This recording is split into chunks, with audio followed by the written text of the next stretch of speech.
Okay, we have Coach Kiffin, and he will open with some remarks. Okay, thanks for coming. So I don't know if they see. Do they see the last conference in here? Yes. Oh, okay. So I appreciate all the questions and thoughts and condolences of everybody, and but I kind of said what I said in there earlier, so I hope that was enough, and everybody got what they would need from that area, and we can keep moving as Ole Miss head coach and here to answer questions with that and do my job. Okay. Thank you. Front row. Hey, Coach. Hi. Sorry about your dad. Thank you. AP Stedham, AP and Kelly, as we see it, syndicated radio. Coach, what makes you excited about your team on offense, defense, and special teams, and what needs to be done for Ole Miss to compete against the top echelon teams?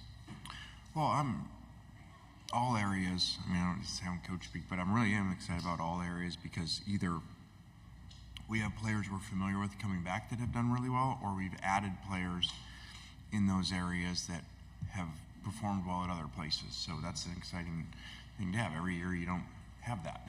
Every coach gets over and says it, but a lot of years they don't. And so it's exciting to have that type of roster. Now, there's plenty of those rosters over years in all sports, professionally and in college. Doesn't mean you're going to win. Doesn't mean you're going to have, an elite team. There's a lot of work to do with that, but I'm excited, as I said in there, about, we added length, and that was an issue in some matchups, really over the last few years, in my opinion. And so I'm excited about that, but we have so much work to do within the team, on the field, and in the locker room, because it's a lot of work to gel them together. Otherwise, every good preseason ranking would mean something, which it doesn't as you look at the end, and every top 5 portal team, would be a top 5 team. That certainly is not the case. So to me, that shows you there's a lot of other stuff besides that. Yeah, I think, when I talked about length, I think that gives us, where it doesn't mean you're going to win, but we look more like them, at least, in warm-ups. I don't know if I'm in charge of that. Front row. Coach Eric Bailey with the Tulsa World. Can you talk about Brent Venables is entering his 3rd year at Oklahoma. Can you talk about the importance of building a program and how important year 3 and year 4 is when you are developing your program, your coaching style? Well, I don't know about his staff. Well, I do know he lost Levy, so I know that part. But a lot of times, one of the good parts of getting, into year 3 or year 4, and you just have some of the same coaches around, and even the people in the whole building that understand how you want things done. And a lot of times in the first 2 years, you're kind of always scrambling to get everybody on the same page. And so I think as that goes, that helps in that, and it certainly helps if your coaches happen to stay around. I think that, I don't know this, I should, but I feel like this is the first year we've actually had all 3 coordinators returning for a second season. So that helps. On the aisle, and then pass it back. Hey, Coach Bob Ballou, CBS Austin. I know you just spoke to the Texas roster a little bit, what Sarks building. What's impressed you about what he's built as they head into the SEC, but also maybe for Sarks specific, what makes him so unique in this business? I think that Sark has really good balance, and I guess maybe in the video game things, it's like you keep hearing about the video game, like as you rank different areas and stuff, and some coaches are, you'd put these numbers by them, 99, whatever, in these certain areas, they might have lower numbers in these. I think he has really good balance where if you looked at him as a coach, like you do kind of teams, if that makes sense, like there's no weakness. I think he has really good player relations. I think he hires really well and evaluates coaches in that process really well, and he recruits great. So, and he's really innovative offensively. So I would say when I look at him, he has really great balance. Second row. Lane, Ralph Russo from AP. With the new rules regarding coaching staffs, and all that's gone into over the years, resources in coaching staffs and staffs in general getting bigger, and now analysts and things along those lines. Now you have to allocate some money to players. How do you, I'm sure you're going to have a conversation with your AD about this, but how do you balance that? Are you thinking more along the lines of like, well, maybe we don't have to spend as much on that analyst because if it's coming out of the player pool? Is that something that's going to have to go into your thinking? Yeah, it's going to. That hasn't happened yet. So there's going to be a lot of that. You're going to have to put a lot of thought into that. To me, that's just like when the portal started, or more portal windows, and then multiple transfers. Like, I think we've done a good job of putting a lot of thought into how we do things in different areas, and that'll be one. And I think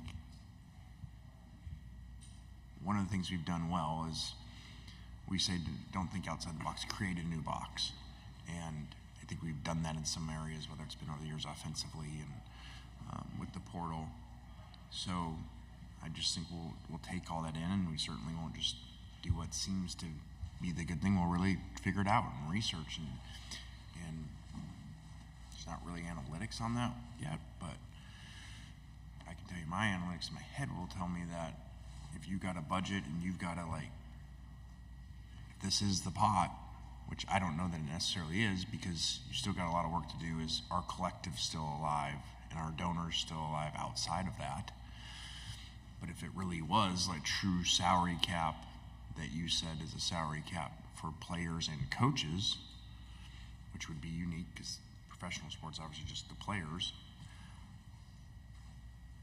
I can tell you my first reaction would be move to the players. And that's not to be nice because I'm a player's coach. That's because the players matter more than the coaches, and more analysts and more outside linebacker coaches and slot receiver coaches and all these names that people come up with and stuff. I'm the first to tell you you can have these great schemes and draw all this stuff, but players matter. Second row. Coach, in the big room, you talked about losing some rivalries with this new system, and obviously you've gained a reputation of being fun to follow on social media. There seemed to be some back and forth last year with some of your tweets towards Auburn, where there was Bruce Pearl losing a basketball game, or Hugh Freeze and the Derek Nix situation. I'm just wondering if that's just good-natured rivalry, if there's an underlying issue there that maybe we don't know about. No, I think that's just me being me, and I kind of always thought, not that I'm right, because most people don't do this, that Twitter, you just be yourself. Like, I don't do much coach speak, but I certainly don't on Twitter. And so, like, I was always like, it'd be kind of cool to just be a normal fan and be able to say this and retweet this if you see it, and not really overthink, well, if I retweet this, you're going to think this, and you're going to think this, and you're going to think this, and then, well, my donor's going to think this, well, then that future AD is going to think that, which is a lot of the way coaches think. And I just don't do that. So, I'll say this since you mentioned Hugh. I really am appreciative of a message he sent me that was really meaningful in the last few days. That was really, really neat. So I'm very grateful for that. Second row. Hey, Lane, Brett McMurphy with Action Network. I have a two-parter, so I'll just ask one at a time. What kind of impact did it have on your life and your career when Nick Saban brought you to Alabama? Wow, it was huge. I mean, I mentioned it in there, and seeing him today, and obviously in different roles and everything, but he came in, and after I had the first initial media, I was back there, and he came and found me, and it's really cool, a really neat moment, and so I'm very appreciative to him those 3 years, and really him taking a chance on me, not just, okay, what did I learn when I got there, which is all over our program, whether that's coaches hired, former players hired, principals, process over outcome, all kinds of things are all over our program from coach. but the opportunity that he gave me to come there, when I feel like a lot of people wouldn't, because it was controversial. And I give him credit. I've always said this about him, for an old school coach, he is always, which is why to me he was so good for so long in all this movement of college football, because most kind of old school coaches didn't evolve and they weren't willing to change. They weren't willing to take risk, and I think he did that with me, and did that with offensive structure and change. And many defensive coaches that are old school that did as long as he did that would say, I'm going to go change offense. I can't stand this RPO and eventual tempo stuff. Like, I can't stand this because it's so hard to deal with. You would think most coaches would be like, okay, I want that, and I'm going to go do that. They rarely didn't. And as you study over time, that's why a lot of them didn't succeed, because of that. And he's always evolved, and even though in a lot of ways he's conservative and old school, he evolves and takes risks. With Coach Saban now retired, you mentioned he took a chance. Do you think there are other coaches now that will take chances on some guys, maybe that other people might not want to take a chance? And who are those guys, do you think? I do think that what Coach did with a lot of coaches, in taking,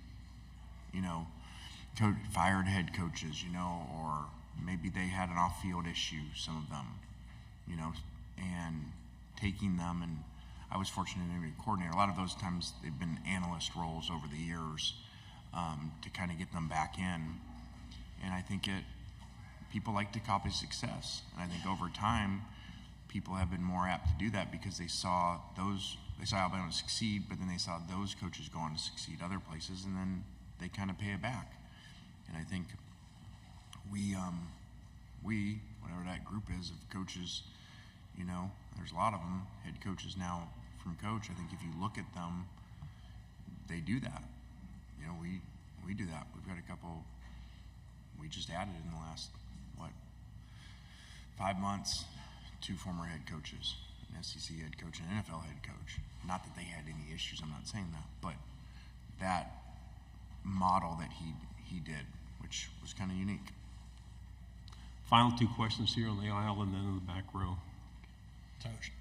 Tyler Shaw with KBTX and College Station. Lane, do you like the expanded now, going to the 12-team playoff format, and then being in this league with, and adding Texas and Oklahoma? Do you feel like being in the SEC kind of helps your team's chances of, being one of the top 12 teams? I think the first thing I do like, the first question, I do like for college football, the 12-team, that there's 12 teams. I do think that's really exciting at the end of the year for more teams, and we've seen in other sports how awesome tournaments are. So I do like that. I don't know necessarily, and I think it would take a couple years to find out, does adding the 2 teams to the SEC and making this super conference like it did mean that you're going to be more apt to get in, especially for those teams? I don't know that. There's way too many variables in the current system to me to be able to say that, because you don't have a top 12 system. You have a system that a group of 5 teams is going to get in, and they may not even be ranked. Maybe 25th or something. Okay, they're certainly not going to be ranked in the top 12. And you could have one of these other conferences have a conference champ. I wouldn't think it would ever happen in the SEC, but a conference champ that isn't in the top 12, that's going to jump. So now you may have 11 and 12. These 2, the 11th and 12th ranked teams in the country aren't getting in. They're going to get jumped by teams way down here. So I think you do have some issues there where you can't say, oh, just being in this conference is going to help you because of that. Final question. Bradley Davis, WAPT Sports in Jackson, Mississippi. Lane, last year, this time last year, you and your team were talking about how the fading in 2022 at the end of the season, and kind of attributed that in part to having a whole new team in this free agency, as you call it. What were you able to change to overcome that in 2023, and do you think you've established a blueprint for this new age with all these new players coming in every year? Yeah, I think part of that's being fortunate. you have games come down to the end and the ball goes this way and the kick doesn't go in versus goes in, or it's blocked versus it doesn't. So I'm the first one to say, okay, you got to look at the whole thing versus just, oh, we did this great job, so now we were great because we blocked the kick and it didn't go in and we lose the game, or the year before, okay, we don't know what we're doing and we got to change everything, but yet I think we're 8 or 9-1 with the ball inside the 20-yard line to beat Alabama, and we don't score, So there's a lot that goes into that, but I do look back and I say I don't think that we had a phenomenal culture, which is my responsibility as the head coach, to weather when that Alabama game went bad and then all of a sudden fall off. And I think that's a portal issue, just like it is in sometimes in professional states, a heavy free agency issue. They haven't been there long. In college, they didn't really initially pick them. NFL is different because they got picked.